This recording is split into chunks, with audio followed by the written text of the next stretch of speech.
हो अब ठुमका लगाओ चल तबला पर। भाई लोग नमस्कार, आप देख रहे हैं भोजपुरी स्टार न्यूज़ और भोजपुरी स्टार न्यूज़ में आपका स्वागत है। तो जिस दिन का इंतज़ार था वो चीज़ आ गया। देखिए आज पोस्टर अभी रिलीज़ हुआ है, ये 4 बजे रिलीज़ हुआ है पोस्टर बेब म्यूजिक से कल सुबह। भाई लोग बहुत दिन से इंतज़ार था खेसारी लाल यादव जी का गाना, जो 10-15 दिन से कोई भी नया गाना रिलीज़ नहीं हो रहा था एल्बम। तो बहुत दिन से इंतज़ार था इस गाने को, और इस गाने का नाम है हरदिया, जो बहुत ही मस्त सॉन्ग लग रहा है। अभी तो हम भी नहीं सुने हैं।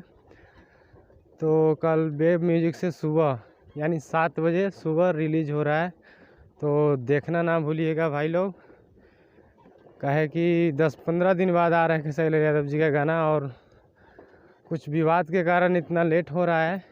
तो आप लोग ऐसे ही प्यार दुलार बनाए रखे खेसारी लाल यादव जी पे। तो इस जो गाना लिखे हैं और राइटर का नाम है सोनू सरगम आरा के हैं भाई। और म्यूजिक तो आपको पता ही है, जो आर्या शर्मा का म्यूजिक रहता है, कोई भी म्यूजिक डायरेक्टर का म्यूजिक नहीं रहता है। तो इसमें म्यूजिक है आर्या शर्मा जी का, बहुत बवाल म्यूजिक है।